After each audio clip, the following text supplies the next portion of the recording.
ဒီလူကအဲ့ဒီမိမနဲ့3 မီတာလောက်ဝေးထွားတာနဲ့သူ့ကိုပေါ့မီးဆက်လောင်ပါတော့တယ်နောက်တစ်ခဏမှာတော့သူကရှုပ်ဝက်စမ်းကျဲတဲ့ဆွမ်းကားတစ်ခုနဲ့အဲ့ဒီမိမစီကိုပြင်ဆွဲခံလာရပြန်တယ်လွတ်လပ်ခွင့်ဆိုတာဒလိုင်းတဲ့ချားနေရမို့အဲ့ဒီလူကဒေါသတွေထွက်နေတာပေါ့တကယ်တော့ဒါမဲ့ဖြစ်ခင်10 မိနစ်အလိုလေးမှာပဲလူသက်သမားအုပ်စုတစုကအဲ့ဒီမိမကိုတိုက်ခတ်ခဲ့တာပါသူထေတော့မယ်လို့တီးလိုက်ရတဲ့အချိန်မှာတော့သူ့ရဲ့ဆွဲကြိုးလေးကရုတ်တရက်လှလာခဲ့တယ်နောက်တစ်ခဏမှာတော့ရှုပ်ဝက်စမ်းကျဲတဲ့လူတစ်ယောက်အဲ့ဒီနေရာကိုရောက်လာခဲ့တာပေါ့အဲ့ဒီလူကသူ့မိချစ်ကိုမီလီညစ်လိုက်တာနဲ့လူသက်သမားတွေအလုံးတစ်ယောက်ပြီးတစ်ယောက်မြေပေါ်ကိုလဲကြကုန်ပါတော့တယ်ဘာလဲနာမပါပဲမိချစ်တဲ့ချောင်းတဲ့နဲ့လူတိုင်းကိုဝိုက်ထားလိုက်တာပါဒါဒီအားလုံးကိုမြင်ပြီးတော့မိမဖြစ်သူကအန်တော်မီတက်သွားတာပေါ့အဲ့ဒီလူကရုတ်တရက်ရှေ့တိုးလာပြီးအဲ့ဒီဆွဲကြိုးကိုတောင်းပါတော့တယ်အဲ့ဒီအချိန်မှာဆွဲကြိုးလေးကလေထဲကိုပြန်တက်သွားပြီးသူတို့နှစ်ယောက်လုံးအဲ့ဒီဆွဲကြိုးကိုအတူတူကင်မိသွားကြတယ်အဲ့ဒီလူကဆွဲကြိုးကိုထားခဲ့ဖို့ပြောပြီးမဲ့မိမဖြစ်သူကခေါင်းမနေခဲ့တယ်ဒါကသူ့အဖွားပေးထားခဲ့လက်ဆောင်ဖြစ်ပြီးသူ့ဖြစ်စီလို့ပြောခဲ့တာပေါ့အဲ့ဒီကြမှာအဲ့ဒီလူကလွန်ခဲ့တဲ့နှစ်ပေါင်းများစွာတုန်းကသူ့အဖွားကသူ့ကိုလိန်လဲပြီးစာချုပ်တစ်ခုပေါ်လက်မှတ်ထိုးခိုင်းခဲ့ပူကြောင်းပြောပြပါတော့တယ်အဲ့ဒီစာချုပ်အရာသူကအဲ့ဒီမိမရဲ့အသက်ကို250အတွင်း3ချိန်ကဲတင်ပေးရပါတယ်အခုဖြစ်ခဲ့တာကနောက်ဆုံးအချိန်ပဲတဲ့အခုဆိုစာချုပ်ပြီးသွားပြီမို့သူလွတ်လပ်ပြီလို့လည်းယူဆခဲ့တာပေါ့ဒါပေမဲ့မိမဖြစ်သူကသူ့ကိုနောက်နေလဲလို့ပဲထင်ခဲ့တာပါ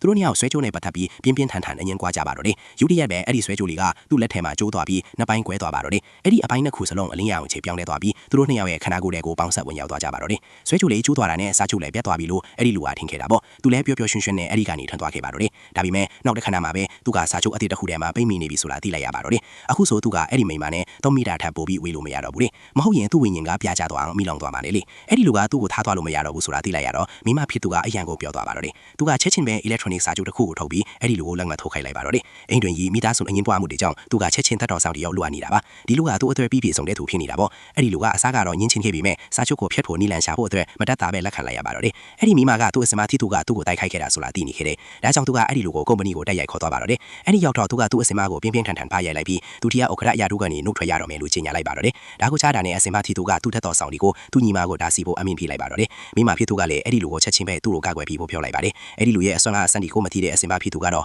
သူ့ကိုလောင်ပြောင်စားပြပါတော့တယ်ဒါပေမဲ့နောက်တစ်ခဏမှပဲအဲ့ဒီလူကိုပါရိုက်ခဲ့တဲ့ထက်တော်ဆောင်ကရုတ်တရက်ထက်ပုံအဖြစ်ပြောင်းလဲသွားပါတော့တယ်လူတိုင်းလည်းအံ့တော်သွားကြပါတော့တယ်ကျန်တဲ့ထက်တော်ဆောင်တွေကကြောက်ကြောက်လန့်လန့်နဲ့ရှေ့ကိုတိုးလာပြီးမဲ့သူတို့လည်းတယောက်ပြီးတယောက်ဓာတ်ပုံတွေဖြစ်သွားပါတော့တယ်အဲ့ဒီကြမှာပဲအစမဖြစ်သူကအဲ့ဒီလူဘလောက်အထိအန်တရယ်များလဲဆိုတာကိုသိလိုက်ရပါတော့တယ်မိမဖြစ်သူကလည်းသူ့အစမကိုတတိထားဖို့တတိပေးလိုက်ပါတယ်အဲ့ဒီနောက်မှာတော့သူကအဲ့ဒီလူနဲ့အတူထပ်သွားခဲ့ပါတော့တယ်လက်ခရီးမှာအဲ့ဒီလူကဓာတ်ပုံတွေအားလုံးကိုပြစ်ချက်လိုက်တာနဲ့ထက်တော်ဆောင်တွေအားလုံးချက်ချင်းမြေပေါ်ကိုပြင်လဲကြကုန်ပါတော့တယ်အဲ့ဒီလူရဲ့အတိတ်အကြောင်းတွေကိုသိရကိုအတွက်မိမဖြစ်သူကသူ့ကိုသူ့အဖွားစီခေါ်သွားခဲ့ပါတယ်ဒါပေမဲ့အဖွားဖြစ်သူကတမင်တကာအိတ်ချင်းရောက်ဆောင်နေခဲ့တာပေါ့အဲ့ဒီချက်မှာအဲ့ဒီလူကသူ့ဆွမ်းအားကိုတုံးလိုက်တာနဲ့အဖွားဖြစ်သူကချက်ချင်းကြောက်လန့်တကြားနူလာခဲ့ပါတော့တယ်မိမဖြစ်သူအတွက်အကြီးမားဆုံးတုံးလို့စီလာကဒီလူကတာမန်လူတယောက်မဟုတ်နေတာပါပဲသူကတကယ်တော့နတ်ဖရာတပါဖြစ်နေတာပဲလေ